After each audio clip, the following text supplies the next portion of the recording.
Good morning, everybody. Last and final day. Hopefully everybody's been having a good conference so far. We'll just get started here to kind of keep on track here. One of the board members wanted me to let you all know that, again, lunch is being served in a normal spot, and that the door prizes that you mentioned on the brochure there, they'll be drawn for those after lunch. So the bingo cards you guys filled out coming through the exhibitors, they'll be giving those door prizes out after lunch, so they'll handle that.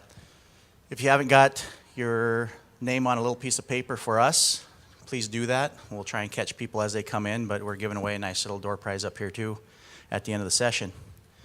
With that, welcome. My name is Jewel Burnett. I'm with First Tribal Lending. I've been doing, I've been serving Indian country probably for the last 27, 28 years, all of it in the mortgage and banking industry. I've been in the mortgage industry for the last 19 years. I was born and raised on the Rosewood Reservation. I now reside in Sioux Falls, South Dakota. Brought some teammates with me. Dark Feather Anchetta. She's from the Pacific Northwest in the Seattle area. She's a Tulalip tribal member. Sorry, Dark Feather. And Nate Schmidt in the back is from my Sioux Falls office.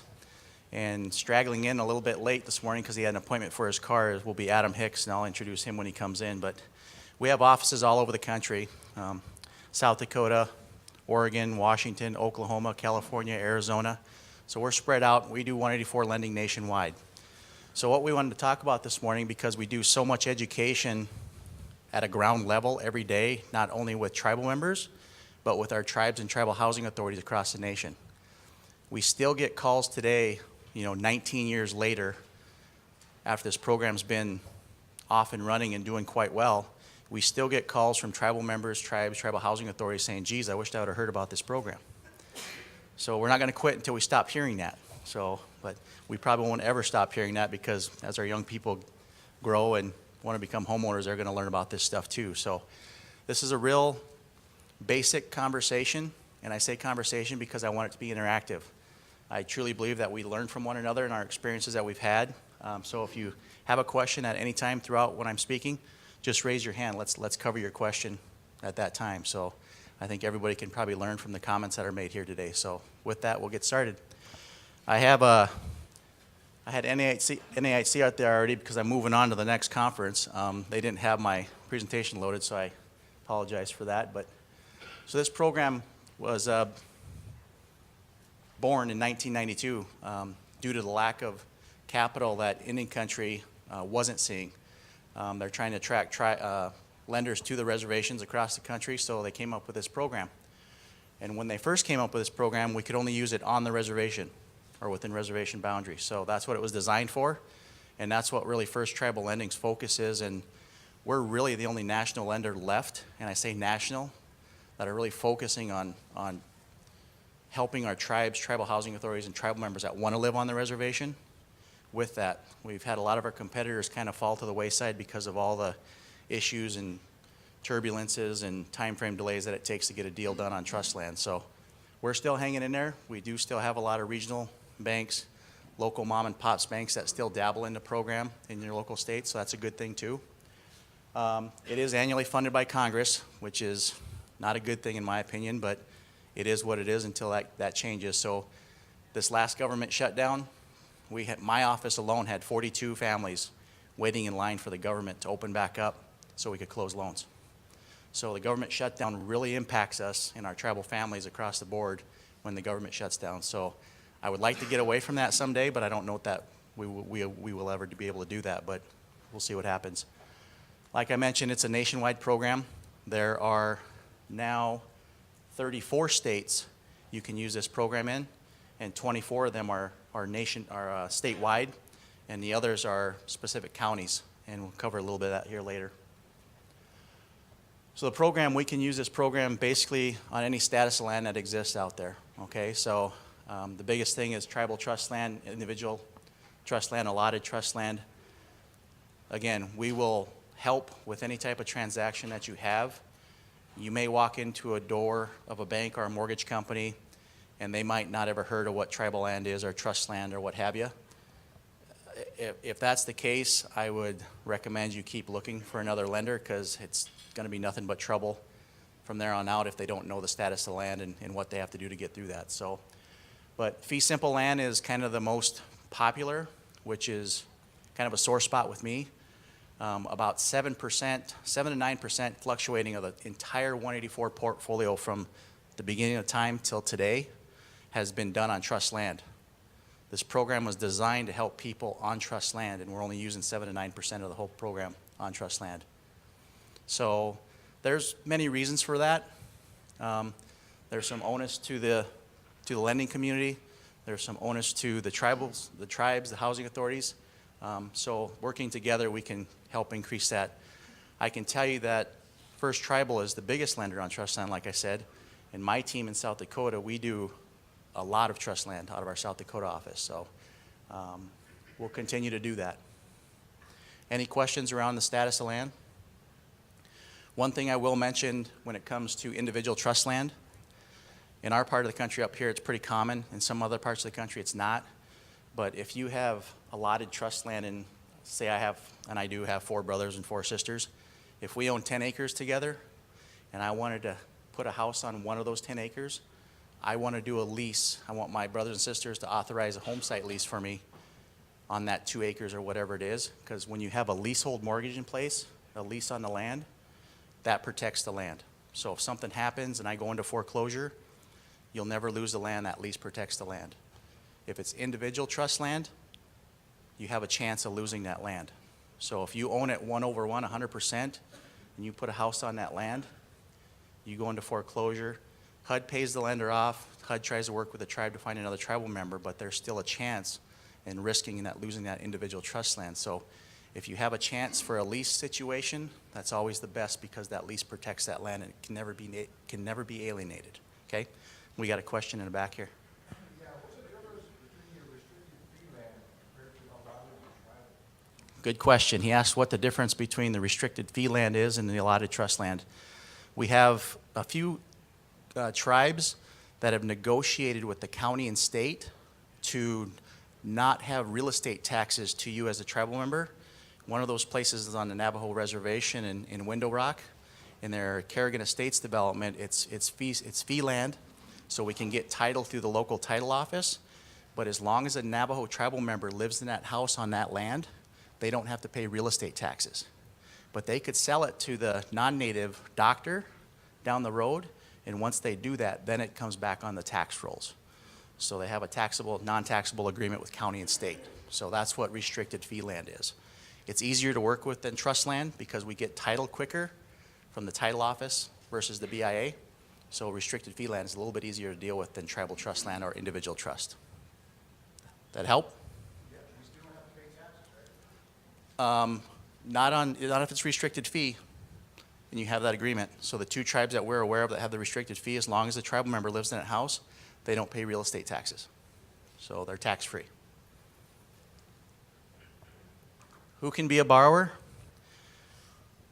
A long time ago when this conference was being held in Las Vegas, I had a lady in the back of the room that was really mad at me because of this slide.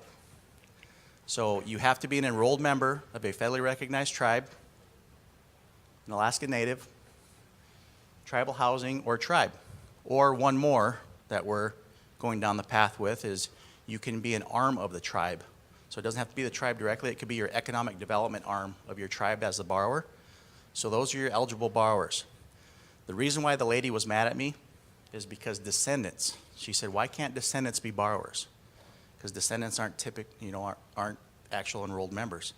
She was mad at me for that, and I told her, "Hey, I don't kill the messenger, right? I'm just using the program. I didn't create the program guidelines." So we got through it. She was fine. She understood, but we always have the descendant question come up periodically throughout phone calls with conversations with tribal members here and there. So, Nate? A common question we get too is if you have say a husband and wife, and the husband's an enrolled tribal member and the wife is not, that's fine. Just one person on the loan has to be enrolled. You can have multiple borrowers. Just one person has to be enrolled, because we get calls all the time where people say, "Well, we're going to have to do this in my wife's name because I'm not enrolled." So, you can both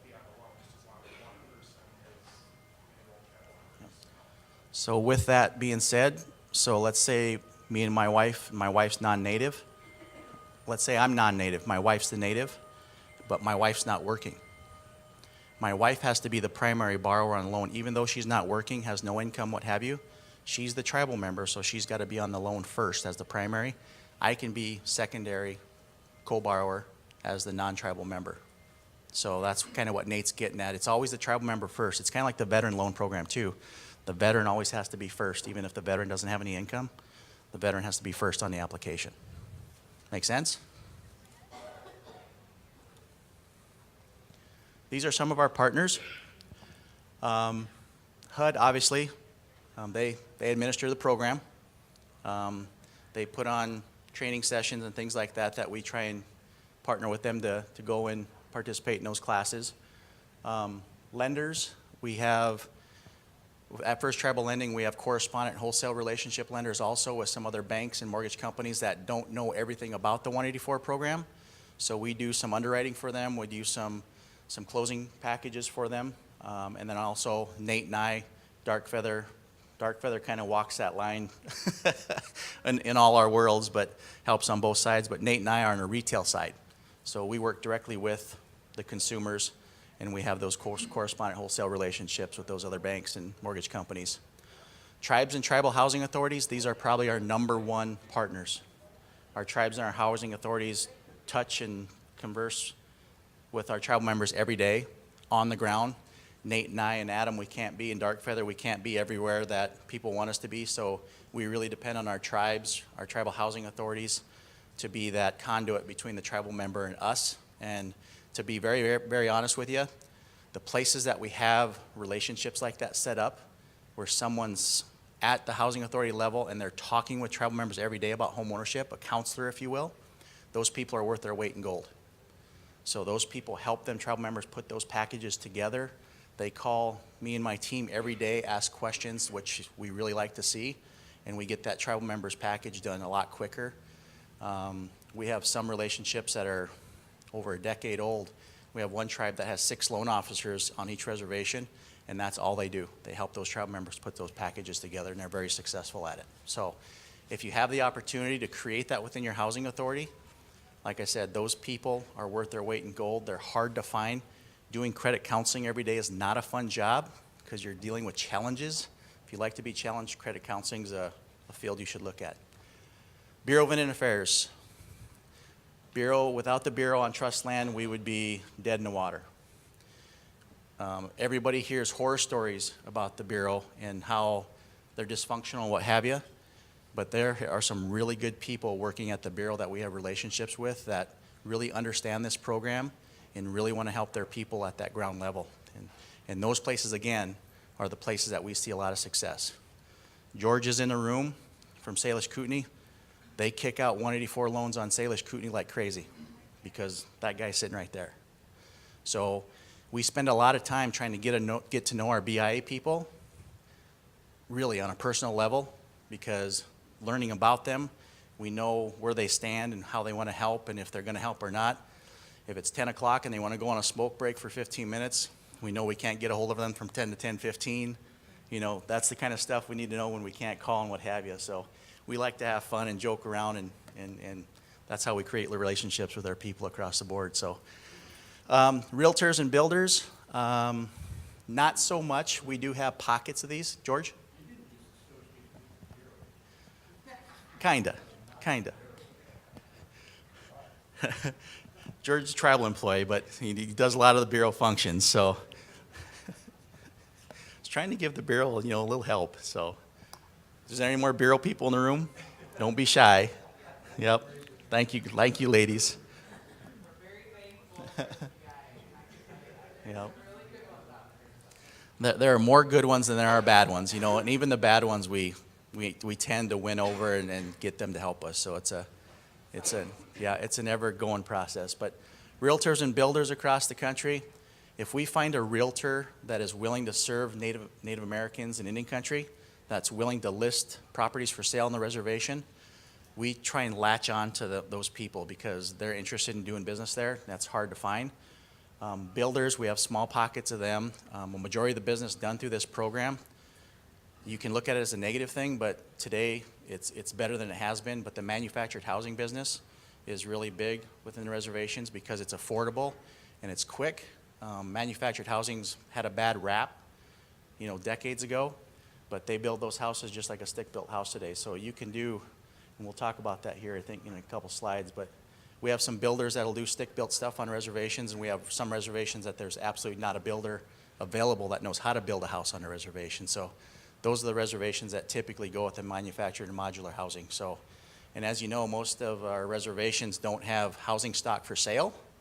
So we're really building that market with this program. So if a house does come for sale, like in Rosebud where I'm from, when the good houses do come for sale, I get a lot of phone calls to say, hey, how can I buy that house? So it's a good thing, but it doesn't happen very often. So some of the highlights about this program that kind of make it unique compared to others. This come up during this conference, gentlemen stopping by. It doesn't matter how much money you make. This program isn't an income-driven program. You just have to be able to afford what you're trying to buy in a house. So you can make all the money in the world and still use this program, okay? Not credit score driven. Not credit score driven. I don't care what your credit score is. I do care what your credit looks like, okay? Credit does matter, but this program is not credit score driven. So if you walk into a bank and they're using this program and they're telling you that you have to have a 620 credit score or better to use this program, walk out. It's not the rule, it's not the policy. So we're more interested in about what your credit is. There's some things that if you had collections, judgments, charge-offs, things like that in your credit, those are the things that we're looking for. The reason why they made this program non-credit score, they don't care about the credit score, is because medical collections. We all know that Indian Health Service always doesn't pay the bill on time or at all. And when they don't pay it at all, it goes to collection, right? Nate had this come up, and we were trying to close a loan on tomorrow. It probably won't happen, right, Nate? It's probably going to be next week. But a $22,000 judgment popped up on this guy's title report. It was for a medevac. He got in a car wreck. He was medevaced out by helicopter. IHS didn't pay the helicopter company the 22 grand, so they turned it over to the collection company. That was the only thing standing in the way. So we got a hold of IHS. IHS says, and this was kind of unique, and we're getting over this. They're writing a check. It's probably en route today. IHS said, well, we can't pay the collection. It's against our policy. Well, you're the reason why it went to collection in the first place. So there's something wrong, or she's misinterpreting her guidelines. But that's the reason why this program is non-credit score driven, because of those medical collections. So if it's an IHS medical collection, we have to get confirmation from IHS or the tribe that they're going to pay the bill, and we can keep moving. Obviously, it's a stumbling block until we get verification it's been paid in this case, but we can look the other way. And we've come across tribal members that have several medical collections, and that's what drags that credit score down. So we don't care if you got a low credit score or not. Yeah, this person in question had a good overall payment history, but he had like 4 medical collection big ones, and his credit score was 560, which any other traditional bank will never get. So we can get that, we said that proof of compliance. So that's the main reason why. And we do have some tribes that claim responsibility for the medical collection, not IHS. The tribe pays all the medical bills. So any questions around that? Yes, ma'am. So if someone has encumbrances or collections that are non-medically related, those have to be cleared up first, though, right? Any collections, medical or any other collections, have to be cleared up, was her question. Yes and no. If they're medical collections but not responsible for IHS, the policy today within 184 is if it's a medical collection and you have it set up on payments and have made at least 12 consecutive months of payments, it doesn't matter if it was a $500 medical collection, you set $10 a month up to pay the clinic back or whatever, as long as you've made 12 consecutive monthly payments on that thing and it still has a balance, we can keep moving in the underwriting process. That is only on medical collections, okay? If you have a Verizon, if you had a check returned on you that's in collections or any type of other collection, those have to be paid in full before we can move on, okay? So we're looking for patterns in your credit history. So if you don't have a pattern, if you had one or two collections and they were medical, or one was medical and one was Verizon, and the rest of your credit's good, we're going to keep moving in the process, okay? The private mortgage insurance piece. This was one of the really nice things when the program first came out because it didn't have private mortgage insurance, okay? Well, when the debacle in 2008 happened and all these foreclosures and the market just blew up, HUD came back in 2014 and instituted a private mortgage insurance premium to help cover some of those losses that the program got hit with. And overall, the program was isolated from what really happened outside of the 184 world. We didn't have all those goofy kind of products to offer. We're a fixed rate only program. Those products that really got people into trouble were variable rate products that, you know, people shouldn't have been in the first place. But PMI, it started out at 0.15% in 14, then in 15 it moved to 0.25%. You compare that to FHA and conventional today, FHA starts at 0.85 and conventional depends on your credit score. So we're the lowest between those three anyway.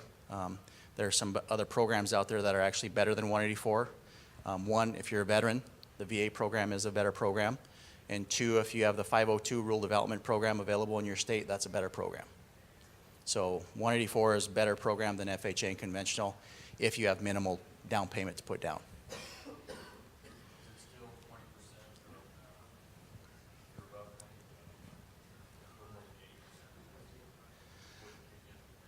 You got to be down to 78% or less. Yep. So if your loan to value, his question was, do you have to carry it if you put 20% down? Well, it's actually 78% of what your property's worth. So if your value and your appraisal came in at 100,000 and you wanted to borrow only 78,000, you wouldn't have to carry the private mortgage insurance. Okay. As soon as your value gets to that level, you think you're there. So if you bought your house 10 years ago and you think your house's value went up and your loan amount's gone down, we can get a reappraisal done. And if you're at 78% or less, we can drop that off your mortgage for you, okay? So keep that in mind too as you get through the term of your loan. If you get into your term of your loan, 5, 10 years, and you hear that your market, sales prices in your market's really increased, let's have a look at that. Try and get rid of that. 41% debt to income ratio. This is kind of what got people into trouble back in 2008. We called them liar loans. Nate could come to me and say, Jewel, I'm a doctor, I make $500,000 a year. Me as a loan officer, I wouldn't have to verify with Nate's employer that he made $500,000 a year. I can just go off his word and make him a loan. Pretty stupid, right? That's why the debacle happened in the mortgage business back in 2008. There were people on fixed incomes getting into home loans that didn't belong into home loans that they were getting because they were really big and they couldn't afford them. So it was just a matter of 6, 12 months and they were in foreclosure already that quick. Like I said, this program was always a fixed rate mortgage program. We could never offer a variable rate, and that's the way it's going to stay. We do offer market rates every day, so every day at 9:15 we typically get our new rates for the day. We're pretty competitive on rates, so if you call one lender to the next, you might see a little variation. But be careful on product, because products will always have different rates on them. So your conventional rate might be different than your FHA HUD 184 rate, okay?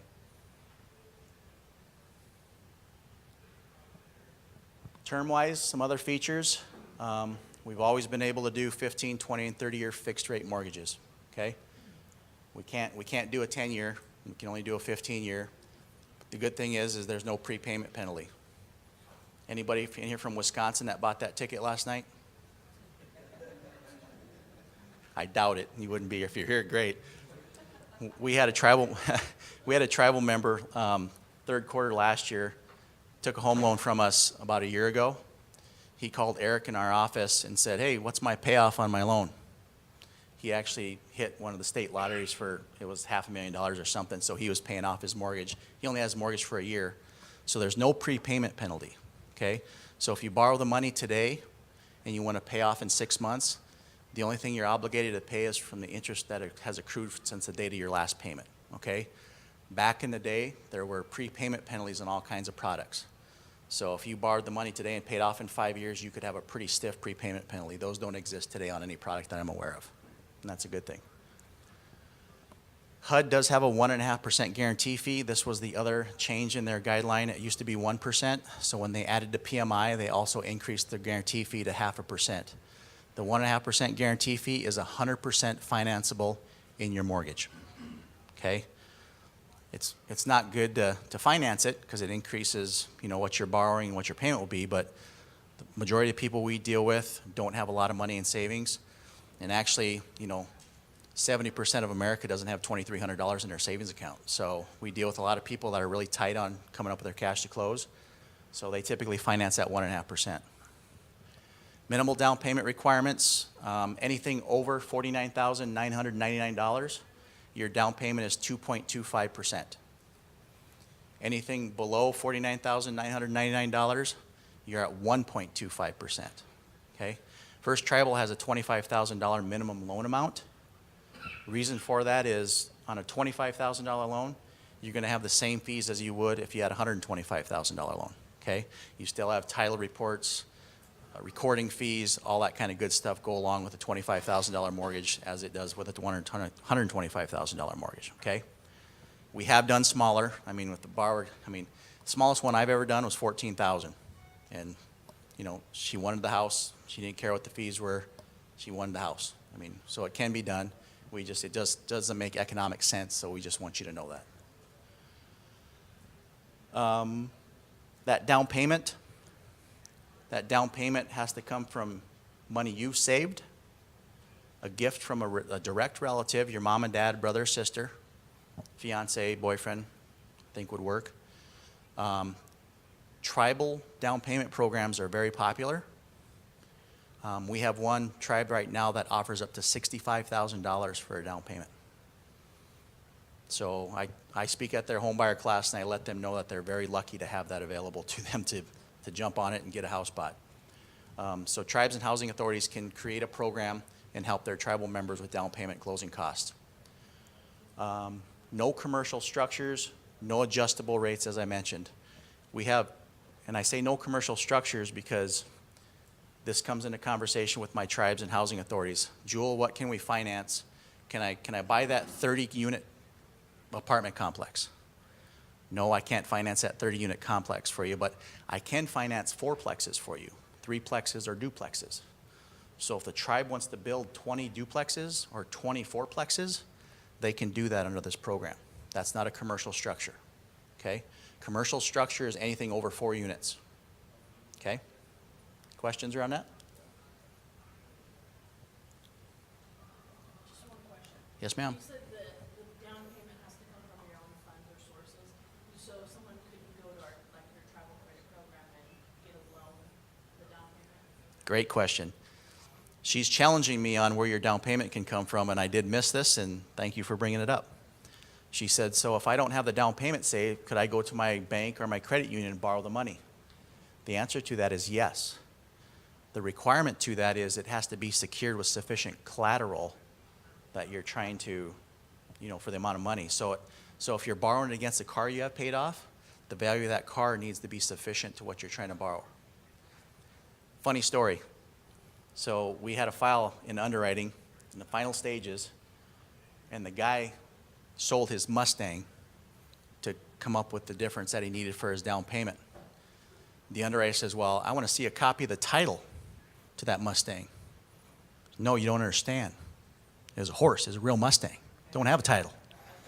So we had to write up an explanation telling him it's a horse. It wasn't a car, so, easy to, so right questions were asked and right answers were given and we got through it. So things like that come up.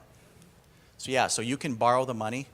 You just have to have it secured, okay? And again, not the best scenario, but if you have some money coming in down the road and you're going to pay that off real quick, whatever, tax season time or whatever, you're borrowing money to borrow money, not a good thing, but One other way to people do it is to do if you have a 401k or a TSP, you can take a loan against your own funds for down payment. Yeah. That's acceptable as well. did everybody hear that? You could take a loan against your retirement, your TSP or your 401k if you can access that. We've seen government employees pull funds from that to cover their down payment, so that's allowable. We just have to document it. like, we used to say as lenders, we need everything but the kitchen sink or a blood sample. Well, with this program, we technically need a blood sample because we got to prove that you're enrolled, right? So.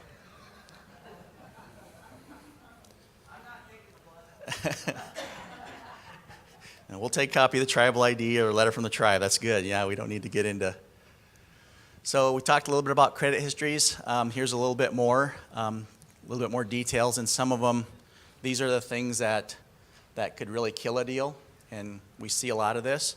But your foreclosures have to be at least 3 years old.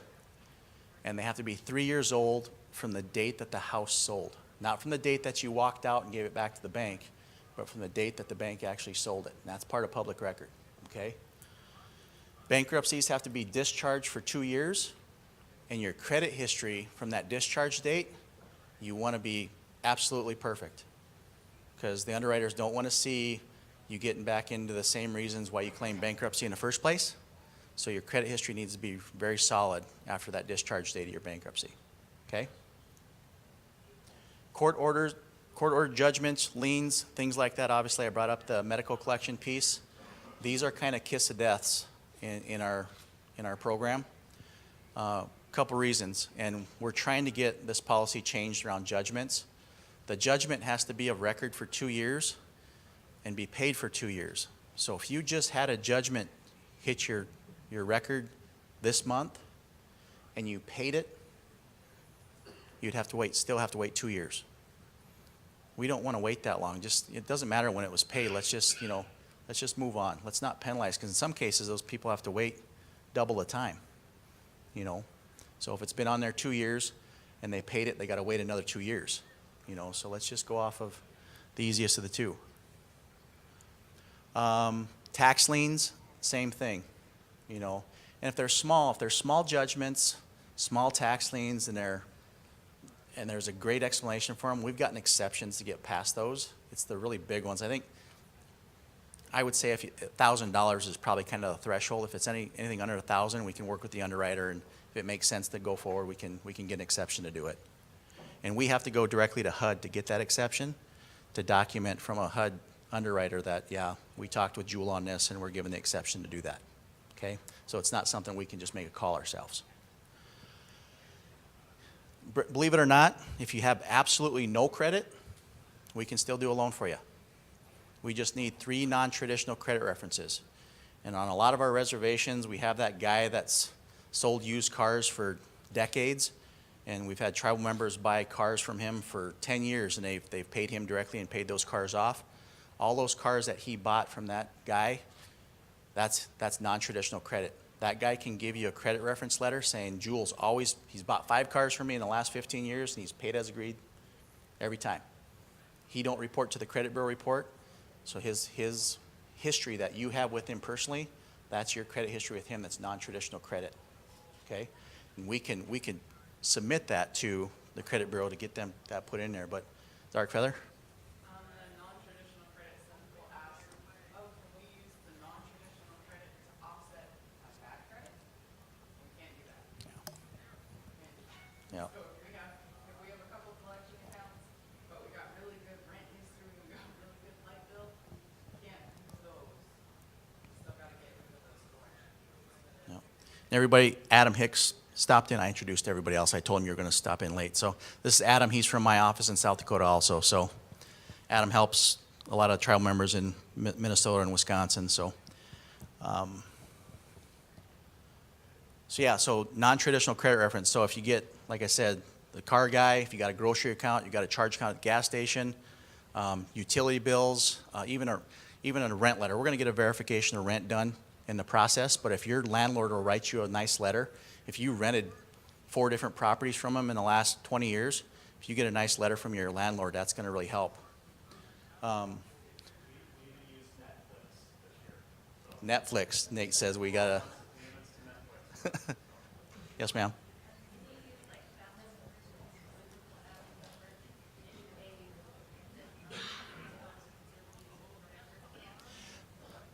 That one's kind of tough, guys, right? Helping family members with utilities and stuff. Nate, Adam, Dark Feather. Yeah, if you can prove it, I think cash is not a good way. So if you're giving them $300 a month to help with their mortgage payment and their utilities, what have you, I would tell you to do a check or a money order, so you have proof of that given to mom and dad to, you know, that you're helping out with rent. And we do have that quite a bit. We have a lot of young tribal members living at home, and then they're wanting to get out and buy the home on their own, and they don't have any rental history or what have you, so it gets kind of tough. The other piece, since this is up, with kids and friends and whatever, do not get in the business of co-signing for somebody.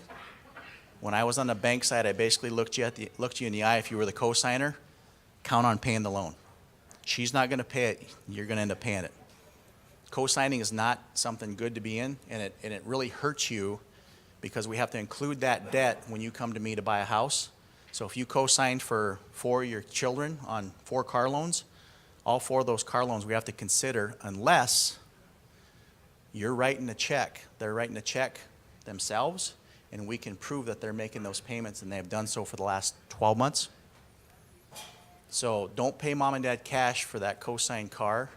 Make them document it through a check or a money order so we can track it and prove that they've been making it on their own. So don't get into the co-signing business, okay? Especially if you want to do a home loan yourself.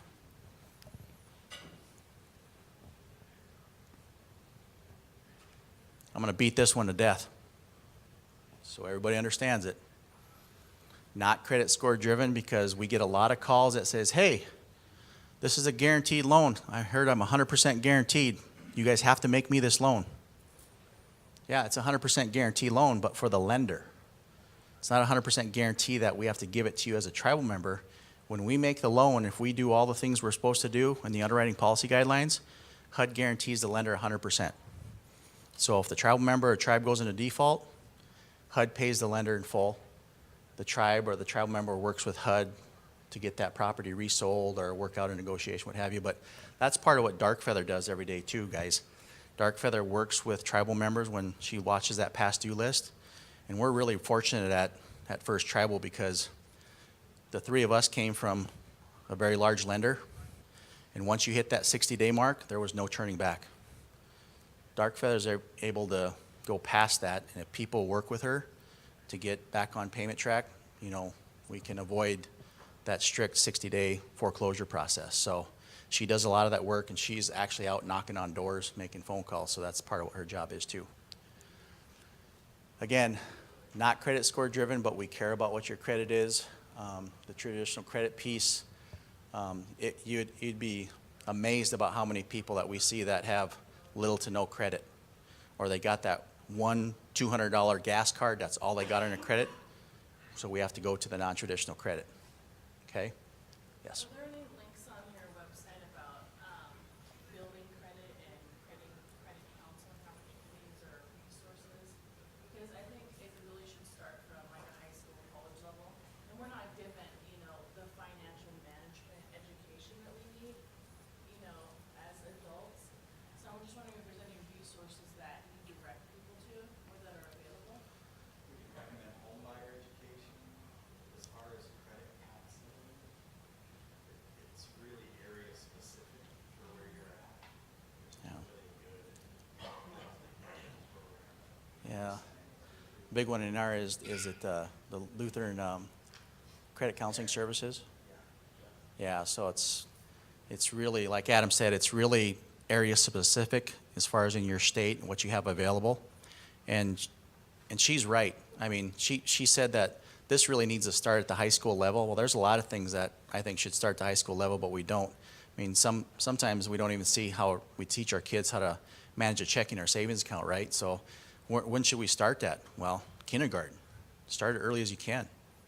But education is truly our #1 barrier in this whole process. I've done loans for people with master's degrees, husband and wives, and they were just besides themselves. They were upset through the process. They were very educated people, but they were frustrated with this home buying process. So it picks on nobody. It picks on everybody. It doesn't care about if they're native or non-native. The mortgage industry is not an easy thing to get through, but if you have a good loan officer and a good company that knows what they're doing, we'll walk you through it. If you'll walk with us, we'll walk you through it. It's patience. Adam? And there's no doubt that the more we see the education piece, especially when the housing tribe has an education piece involved, the more success we see. Yep. And I said that before you came in, Adam, so yeah, I mean, he just said it again. I mean, those people at that ground level, they're worth their weight in gold. I mean, we lost a good one up at Cheyenne River. She'd been there for a long time, and she moved on to another job, and there's 2 ladies that took her place. They're going to be all right, but it's going to take a while to get back up to where Kimberly was. So, mortgage payments, you know, 12 months is kind of the threshold. You know, if you've had a late on something, a car payment or what have you, they kind of look at that, and if you're steady on track for 12 months, that's a good thing.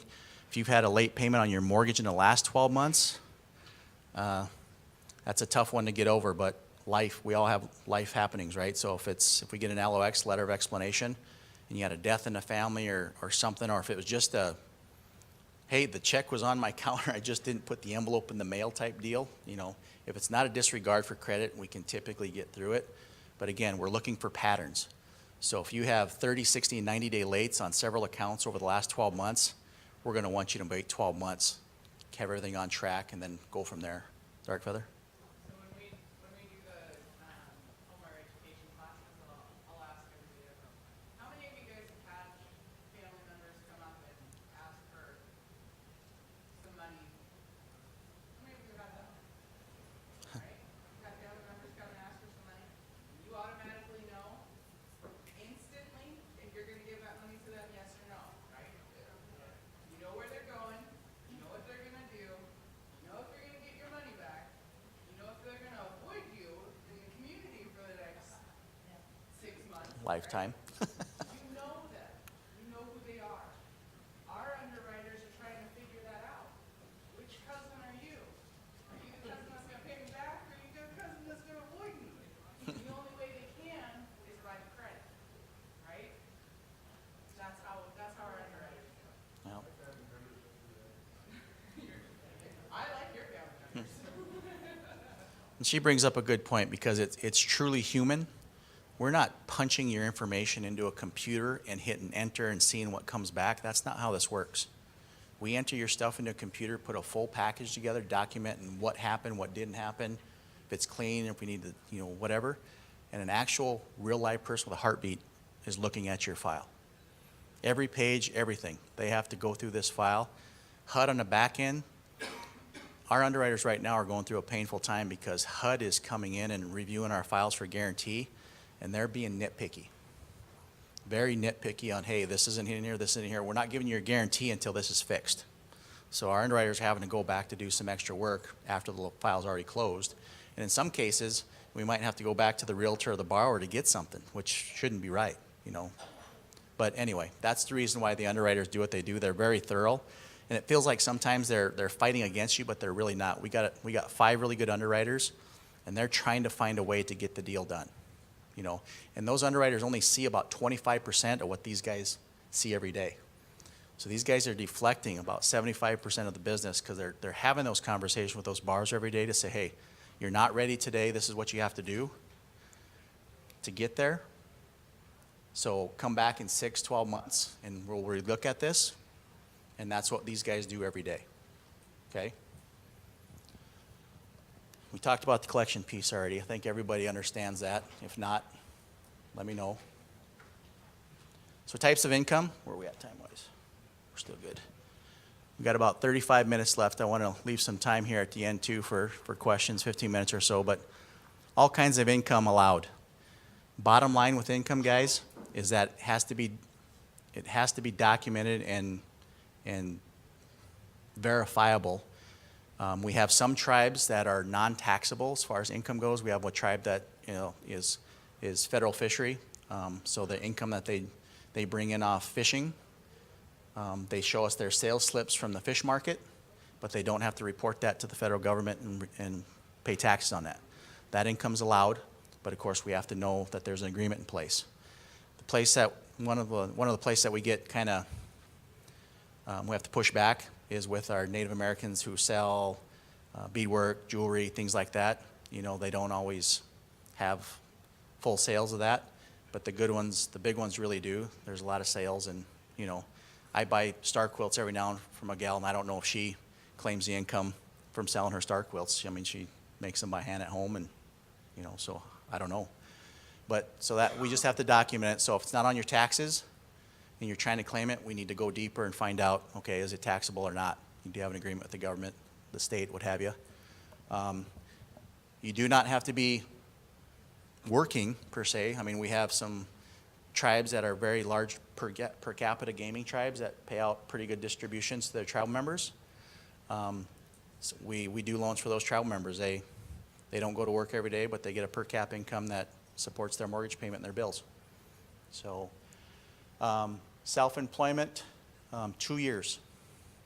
You have to be in that field for 2 years before, if you're a self-employed borrower. So if you just started a business, you're not going to be eligible until that business is 2 years. And even after you've done 2 years, if anybody in here has ever started a business, typically your first 2 years aren't very fruitful, right? You're lucky to even be breaking even, so we're looking at that. If you have self-employed income along with W-2 income, we'll find it. There's a form that you have to sign during your process that gives us a history of your income, and it's going to tell us if you have self-employment or claimed any self-employment income in the last 2 years, and that's come up and caused some troubles with a few files. But we've had some people say, well, yeah, I used to do that, but I don't do it anymore. I don't have that business anymore, and that's fine. So 4506T is the name of the form. That's what we submit to the government, and they send us back a transcript of your income for the last 2 years. Tim, do you have a question? I was just going to ask you if you use the tax returns and the verification. Yep, we have to, if you have self-employed income, you disclose that to us. Yep, we have to collect the full 2 years of tax returns, every page. So even if one page doesn't have any pertinent information on it, we need every page of the tax return. So, and that's how we calculate your income, is from that tax return with your net income, net loss, depreciation, recurring capital gains, K1s, and all that kind of stuff. We take a good hard look at and calculate your self-employed income. Question? Do you only go back 2 years on self-employment? We just need 2 full years of self-employment. Yeah, so we're just, if it makes sense to add that third year in because that was a really good year for you and the previous 2 years weren't so good, we can take a 3-year average. Yeah, but we'd want to get a current year-to-date from you also, where you're at, to see where your trend is going. So yeah, but we've never gone more than 3 years that I can recall. I don't think so, but there could be a case where maybe somebody had a baby 2 years ago, so you get a 3-year picture. Yeah.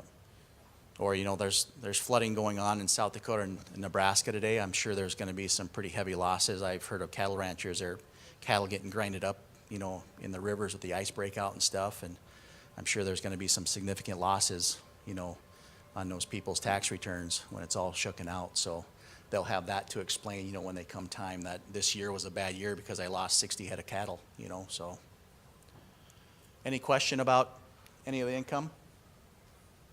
Pretty straightforward, right?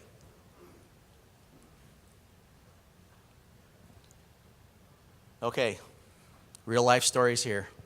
It's happened, and it'll continue to happen because people will listen, but they don't hear us. You'll come to us, you're approved for your loan. Hey, Jewel, you're closing on April 5th. You're signing your papers on April 5th. Okay. Jewel goes out and goes to the furniture store and buys $20,000 worth of furniture. We have to take another look at your credit for some reason. Your credit report expired. That $20,000 loan shows up. I was already at 41% debt to income, so I was at the ceiling. That $20,000 loan just threw me over the 41%. I'm no longer eligible for my mortgage. Hey, Jewel, we're not closing anymore on April 5th. So when you get approved from your mortgage lender, do not do anything with your credit unless you talk to your loan officer, okay? Don't go trade in your car. Don't go buy furniture. If your kid's going off to college, you know, and you forgot about it, and you're taking out student loans, whatever it is, do not change jobs. We've had people walk into closing, the day of closing, and he had a police uniform on, and he was, I don't know what he was before, a teacher or whatever, and Loan officer looked at him and said, what's up with the uniform? He said, well, I'm starting work at the state prison today. That's not part of your application. That closing got delayed. So don't change jobs. If you do, make sure you talk to your loan officer. Any little thing once you've gotten that approval, and especially if you've been given a closing date, okay? It's happened. It continues to happen. And it's not a fun conversation, people. I tell you, it's really heartbreaking when you have to have that conversation. I think the second bullet point, I pretty much covered. What's that, Dark Feather? Yeah. We'll have, tribal members get pre-qualified, we'll have set that closing date, we'll go to full credit right before they go in to sign, and we find out, oops, they didn't pay their Sears bill, oops, they didn't make their car payment. That could throw the deal out. Yeah. And back to the employment deal, the lender's required to do a verification of employment within 10 days of closing. So that's how it also will come up. So if you didn't show up in your police uniform, we would have never known on that one. But Nate had one that the guy quit his job. And we called, got a verification. He said, oh, he no longer works here. So we had to postpone that deal too. So be very strict to your credit and your employment when it comes to that. So don't do anything without consulting your loan officer is the bottom line, I think, in this slide. Funds to close, we talked about it a little bit, told a little bit of stories about the Mustang, what have you, but here's all the items that we can consider and have to document. I will make a comment about mattress money. Everybody knows what mattress money is, right? My brother used to carry way too much cash at home in a coffee can, and shouldn't have that much money at home. But if you have mattress money, it's okay, but we have to be able to make it make sense. And what I mean by that is if you have a $40,000 annual income, but you have $25,000 at home, how did you come to save $25,000? Well, Jewel, I've been saving it for the last 20 years, $1,000 a month. I don't know. I mean, it has to make sense because we all know good people do bad things, right? Well, good people do bad things and use the mortgage industry to cover up and do that. So, we have to document, be able to make sense of it, to use it. So don't have a lot of cash, bank it early on, because we're going to get your last 2 months bank statements.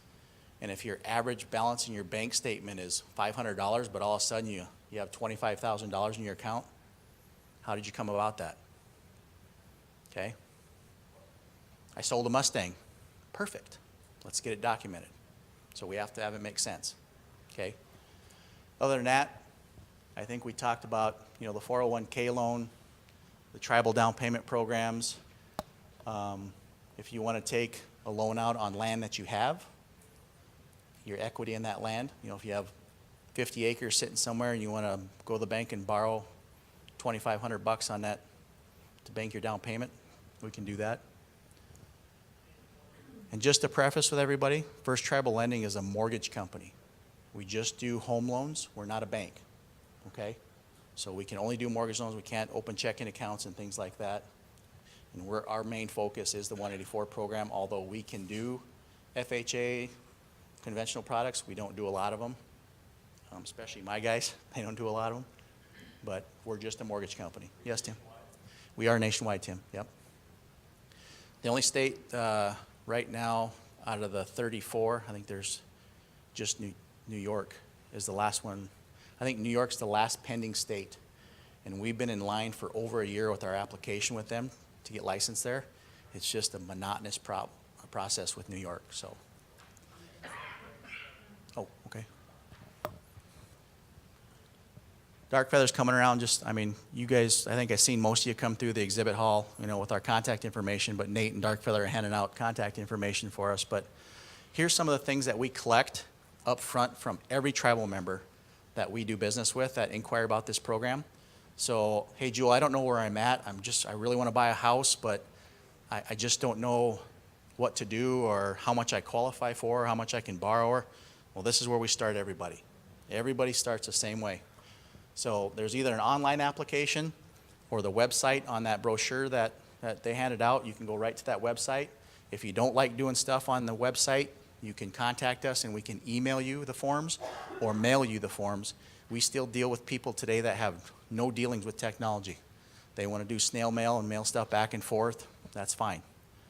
But we get that form completed. We're going to ask you to collect a couple other documents from you, and this is pretty much the checklist that we need. And I'm going to talk a little bit about the bank statements and the pay stubs, because things come up on these two things that kind of throw people for a loop, okay? First of all, the pay stubs. We took the application from you. You didn't say anything about child support that you pay. All of a sudden, we get your pay stub and we see child support. $250 every pay period is going to pay child support. That's actually a liability for you, okay?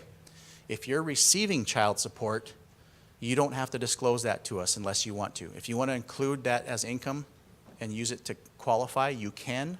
We're not required to have you provide that to us. Only if you're going to want to use it in your qualifying piece. But if you're paying for it, if you're paying it each month or every 2 weeks, that counts just like a credit card payment, a car loan, or anything else. It's a liability, okay? Bank statements. We have one underwriter. This is her biggest pet peeve. If you have a pattern of overdrafts and non-sufficient funds, that's a big check mark. She don't like that at all. If it's onesie-twosie over the last 12 months, it's no big deal. We get through it, get an explanation to you as to what happened, we move on. But your bank statement is really an extension of your credit bureau report. It tells us how you manage your money and if you're able to take on a mortgage, okay? Lets us know your spending habits. We see payday loans, constant deposits, payments, what have you. You didn't disclose those on your application, those will get called out, okay? Those are liabilities, okay? Non-sufficient funds and overdrafts. We had one rancher had over $7,000 through that year so far in overdraft fees. They didn't send any checks back on him, but he had $7,000 in overdraft fees. He said, but my bank takes care of me. Doesn't look like it. If your bank was taking care of you, he'd probably have a line of credit for you to operate on, so you didn't pay these overdraft fees. You're giving that banker $7,000 of fees that they shouldn't have. So we couldn't do his loan for him until he get that cleaned up, and he was upset with us, but that's just poor management of his money, So those are the big things on pay stubs and bank statements that we see in the pre-qual process, that these guys will have a conversation with you if they see it and you didn't disclose it. We want to make sure that when we send you out that pre-qual form that tells you that ceiling amount that you appear to qualify for, we don't want to make a mistake in that amount initially if we can help it. Because if we tell you qualify for $250 and then we find out something later and now you only qualify for $150, but you already made an offer on a house for $250, we got a problem, right? So we try and do a good job up front in guiding you. And like I said, if it doesn't appear you qualify today, they're going to tell you that you have to do this, this, and this, and come back in 6 or 12 months and let's revisit. We had a young lady from my reservation had a pattern of overdraft fees. And this is when we were getting files underwritten by HUD directly. The HUD underwriter said, Jewel, she's got to clean that up. Have her come back in 6 months with bank statements, and if she shows us that she hasn't been in the overdraft for the last 3-4 months, we'll do the deal for her. Told her that. She came back in 6 months. We did the deal. So it's one of those things. It's not no today. It might be no today, but we're going to tell you what you need to do to get there. Okay? Tribal IDs are kind of especially in the Southwest, your certificate of Indian blood, those don't work in most cases because it's just telling us the degree of your Indian blood. It's not stating that you're actually an enrolled member with your enrolled member number on it. So those we can't use those, so we have to have a tribal ID, a copy of the front and back. Some of our tribal IDs have information on the back. My tribal ID just has my tribal flag on the back, but there's no pertinent information. But we need the front and back because sometimes there's expiration dates on the back, and some tribal IDs don't have expiration dates. So that's why they want us to get the front and back. Or a letter from the tribe or the tribal enrollment office telling us that you are enrolled, and this is your enrollment number. We need something documenting that you are a tribal member, okay? Driver's license is probably the least important, but we'll need it at some point in time. The guys typically don't get a driver's license in the pre-qual stage, but we do get it at some point to verify it is you that we're dealing with. Your tribal ID might be from when you were 16 years old, and you look a lot different now than you did back then. So, again, this is kind of the end. That's my contact information. The brochures that they handed out has the website. Was that the South Dakota brochure? Okay. So that website comes directly to my office. Firsttribal.com goes to the guy that we all report to. So we have two websites, but this one, they both have pretty much the same information on them. There's videos out there, educational videos that me and Darkfeather done. Don't laugh too hard when you watch them, but they are pretty good. I mean, they're pretty educational. So there's also a lot of programmatic information out there. There's a map out there that shows you where we can operate within the states that are fully approved and the states that are partially approved. But most importantly, if you have questions, I know there were some good questions today, but I know some people are hesitant to ask. Call us directly. We tell those people at the tribal levels, the tribal housing levels, the more you call us, the more you know, the better off our tribal member is going to be as a borrower. So we want to educate you as much as possible around this process and what the program is really about and what it can do. So you're good at it at that level, so we don't have to interact as much, even though we like to talk to you every day. But the better we have you educated in this program, the better off everybody's going to be. Okay? With that, any questions?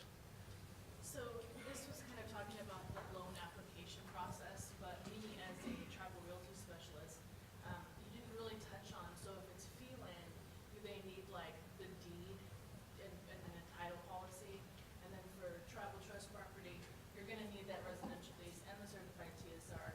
And then for allotted land, you can either have a residential lease or I'm assuming it's also the title status report as well. So it's kind of like the other opposite mirror image of requirements. Yeah, she was talking about, doing deals on fee land versus trust land.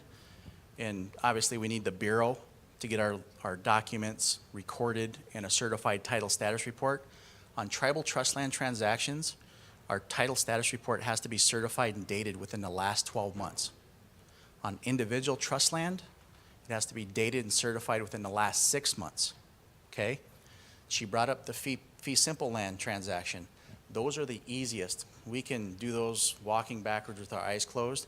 Our title comes from the local title office. We get our title reports back from our title offices within 10 business days. So once we get to that point in your application process, we request a commitment letter, title report from the title company that would have been selected to use. If you don't have one, we try and find one. But typically, most realtors or transactions have a title company right in the town that they're going to be using. So we request that from them. They get that title commitment back to us, telling us that this land is all clear, there's no liens and encumbrances on it. We can proceed forward. If something does come up on that title commitment, there's a tax lien or something on it, we got to get that addressed. When we pre-qualify somebody at that point where we know, hey, this is how much you qualify for, we're really talking to them about the transaction they want to do. So if they want to do a new home on a leasehold, we'll talk through the process, but then when we send out our pre-qualification, we customize the checklist towards the type of property status. So if it's a tribal trust build, step one is request a certified title status report, get us a copy of your lease. Step two after that is work on your bids. Step three, so we try to customize it based on, And that's kind of where I step in, and that process to either convert their tribal assignment into the residential lease and get this certified title status report, that could be a year. Yep. You know what I mean? I think people are shocked about the time-consuming process for that. Yeah. And there's no way for me to control that. I mean, it is the Bureau. Yep. Yeah, and we lose a lot of people at that stage when in a trust land transaction, especially if it's new construction.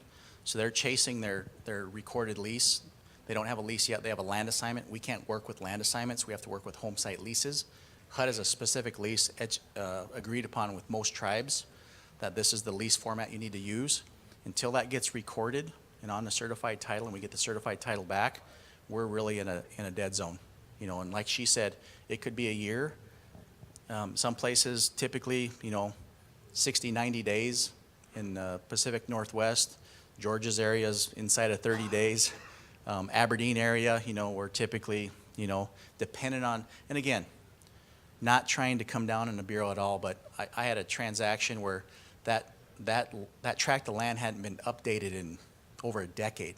So there was 48 things in that file that needed to be added to that title. So it was a lot of work to bring that title up to date. So it took the realty office, the BI office, to get, months to get that done. They got it done, and we got Dennis into his loan, So each land tract is a little bit different. So it could be 30 days, it could be, and in California, my horror story, and we haven't seen this since, but it took 4 years to get the certified title, and it took another 5 to get my mortgage documents recorded. Thank God we don't see that anymore, but and the bureau is really, they're understaffed in a lot of places to get those things done. So again, we have really good working relationships, and we push and ask and get those as fast as we can with the help of the local people. But Tim? Yeah, Temple Point Regional Director here. I've sat in a lot of meetings with banks and individuals. Typically, when there's a delay, something's gone wrong. Yeah. A lot of times it's typically a legal description that's wrong on the mortgage, Yeah. and we can't report the document. Right. Even though I've had individuals tell me, well, just record it. It doesn't matter if it's or not. And then show that it's on the title. Yeah. Certainly can do that. And I know that TSRs have been a big priority for the Bureau. And I think we are doing a much better job of reporting. But when there's a delay, every time that I've seen somebody complain about us not doing the reporting, there's been an issue. And Yeah. normally it's on the lease itself or the mortgage company. Yeah. I would just like to say, we're very familiar with how BIA works, and so we want to try to make sure that we work with BIA and we work with the tribal members, let them know. Every region is different. Every region is different. And if it's a problem, I would say bring it up to the RD. Yeah. RD can't handle it, I can't do it, then bring it up to Yeah. And shout out to Tim, because Tim's been one of our supporters. Tim stood up at a meeting in Minneapolis here last year sometime, say, hey, if I got any loans on that list, you let me know and we'll get those taken care of. So it's people like Tim, but that helped this move along. So, in a lot of cases, Tim, and yeah, you're right. I can only imagine what you see from the lending community in general. So I can totally associate and agree with that.